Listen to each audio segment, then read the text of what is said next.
एक शहर में एक समृद्ध परिवार रहता था। उनके परिवार में पति, पत्नी और एक बूढ़ी माँ भी रहती थी। सास बहू की आपस में हर दिन खटपट होती रहती थी। एक दिन भी ऐसा नहीं निकलता जिस दिन घर में क्लेश, चीखना, चिल्लाना, लड़ाई झगड़ा नहीं होता। आजी सुनो मेरी बात कान खोलकर। अगर ये बुढ़िया इस घर में रहेगी तो मैं कल के कल अपने मायके चली जाऊंगी। बहुत हो गया, मैं रोज रोज की इस बुढ़िया की चिक चिक सुनकर परेशान हो गई हूँ। या तो अब ये घर में रहेगी या मैं। फिर सोनी मुंह ऐंठ के पल्ला झाड़ती हुई वहां से चली जाती है। अरे बेटा, ये कैसे दिन आ गए हैं जो मुझे अपने ही घर में रहने के लिए सुनना पड़ रहा है। बस कर माँ, तेरी वजह से इस घर में रोज रोज कलेश होता है।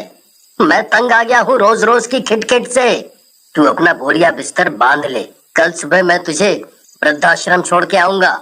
बुढ़िया दंग रह जाती है कि उसका बेटा ही उसे घर से निकालने को तैयार है तो किसी और से क्या कहे। आधी रात को ही बुढ़िया 2 जोड़ी कपड़े लेकर घर से बिना किसी को बताए निकल जाती है। सुनसान रात को काले अंधेरे में खाली सड़क पर बुढ़िया अकेले चल रही होती है।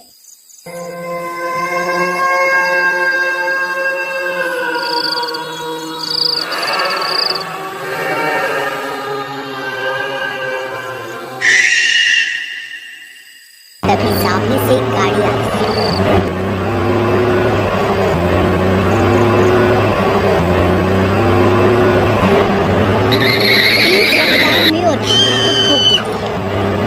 बुढ़िया वहीं एकाएक ढेर हो जाती है।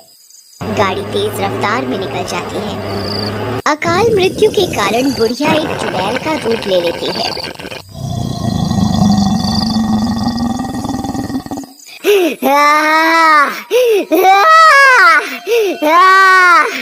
अब मैं चुड़ैल बन गई हूँ। अब मेरे पास ताकत आ गई है। अब मेरा सामना कोई नहीं कर सकता।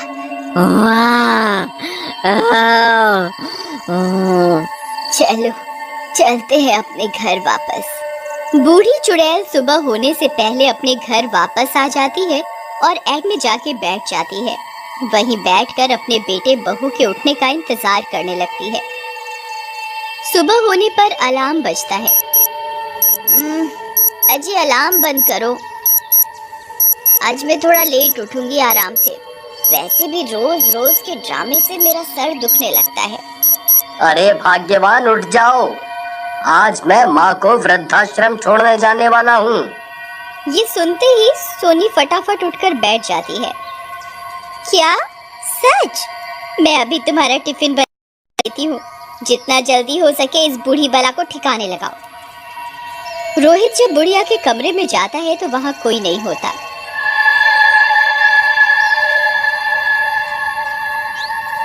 कमरा खाली पाकर वो सोनी को बताता है, चलो अच्छा ही है, बुढ़िया खुद ही कहीं चली गई, हमारी टेंशन ही खत्म हो गई। अब कोई पूछेगा तो कह देना कि उनकी दिमागी हालत खराब थी, पता नहीं रात को कहीं निकल गई। हमारे ऊपर इल्जाम भी नहीं आएगा। दोनों पति पत्नी हंसने लगते हैं।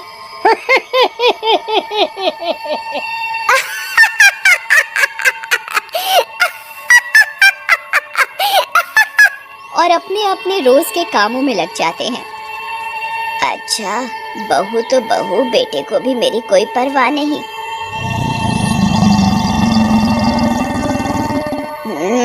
इस बहू ने मेरे बेटे को भी अपने जैसा ही बना दिया। अब देख बहू रानी, कैसे मैं तेरी चुटिया खींचती हूँ। उन्हें बहुत परेशान किया है ना मुझे। देख अब तेरा जीना कैसे हराम करती हूँ। रोहित के ऑफिस जाने के बाद सोनी छत की सफाई करने लगती है। बूढ़ी चुड़ैल भी उसके पीछे पीछे जाती है। सोनी झाड़ू मारने लगती है। चुड़ैल साफ जगह पर फिर से कूड़ा बिखेरने लगती है। अरे ये कोना तो मैंने अभी साफ किया था। शायद भूल तो नहीं गई, क्योंकि साफ किया होता तो गंदा नहीं होता। चुड़ैल सोनी के पीछे खड़ी होती है। सोनी वो जगह फिर से साफ करती है।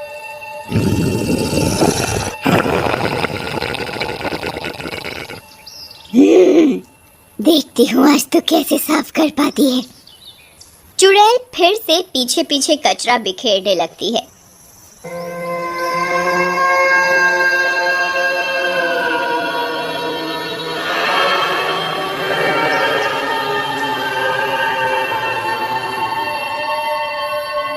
सोनी को समझ नहीं आता कि ये क्या हो रहा था उसके साथ। सोनी परेशान होकर थक कर नीचे जाने लगती है। तभी बूढ़ी चुड़ैल जीने पर पानी डाल देती है और सोनी धम धम करती हुई नीचे जा गिरती है। चुड़ैल हंसने लगती है।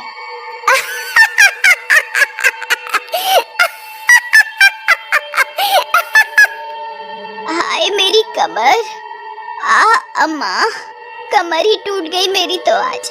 हे राम।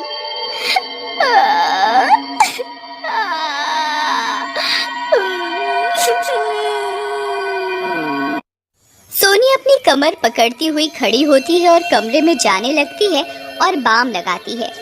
फिर दोपहर में सोनी फ्रिज से रसगुल्ले निकाल कर लाती है और टीवी के सामने बैठ जाती है फिल्म लगा के।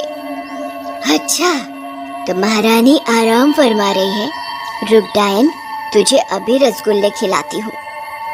तभी अचानक टीवी के चैनल अपने आप बढ़ने लगते हैं। अरे ये क्या हो गया टीवी को? इसमें अब क्या आग लग गई? सोनी रिमोट लेकर चैनल फिक्स करने की कोशिश करती है, पर टीवी के चैनल अपने आप आगे पीछे होते रहते हैं। अब देख बहू रानी, कैसे तेरी कैंची जैसी जुबान पर ताला लगता है। चुड़ैल सोनी के हाथ से रसगुल्ले का कटोरा लेकर हवा में लटका देती है।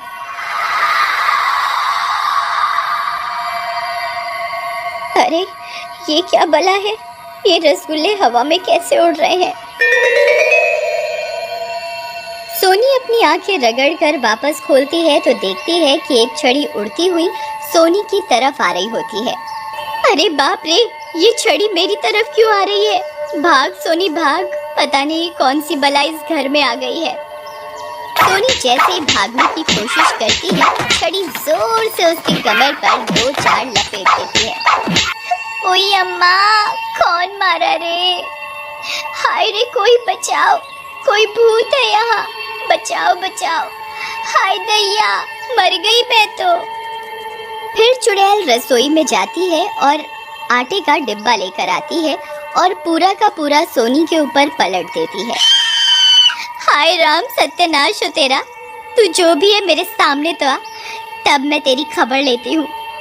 ये क्या मुझे सफेद भूतनी बना दिया। तभी बूढ़ी चुड़ैल सोनी को दिखाई देने लगती है। चुड़ैल के रूप में? मुझे तो लगा कि तुम कहीं चली गई हो। आज तेरे मुंह से शब्द अटक कैसे रहे हैं? आज लड़ेगी नहीं मेरे से? चल बहस करना शुरू कर। अरे माफ कर दो सासू माँ, मैं तो तेरी बहू हूँ, मुझसे कैसी नाराजगी, माफ कर दे। माफ कैसे कर दूं तुझे? तूने मेरे बारे में कभी सोचा ही नहीं, हमेशा अपना आराम अपना फायदा देखा। अब बस तू देखती जा। फिर चुड़ैल सोनी का हाथ पकड़कर मोड़ देती है। आई आई आई अम्मा, आई दया, मेरा हाथ टूट गया आज तो। अरे सासू माँ, आज मेरी सांस बंद करके ही मानोगी क्या? बख्श दे मुझे, मैं वादा करती हूँ कि मैं सुधर जाऊंगी। आज के बाद कभी भी बचकानी हरकतें नहीं करूंगी।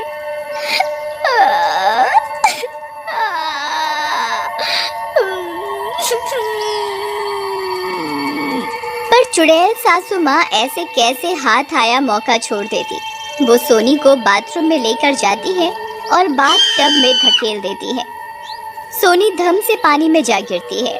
चुड़ैल उसका सिर पानी से निकलने ही नहीं देती कुछ देर तक। सोनी छटपटाती है।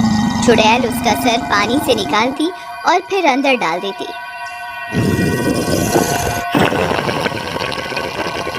सासू माँ, मुझे माफ कर दो। आज के बाद मैं एक अच्छी बहू के सारे फर्ज निभाऊंगी। चुड़ैल फिर बहू को सबक सिखाकर और वहीं रहने लगती है।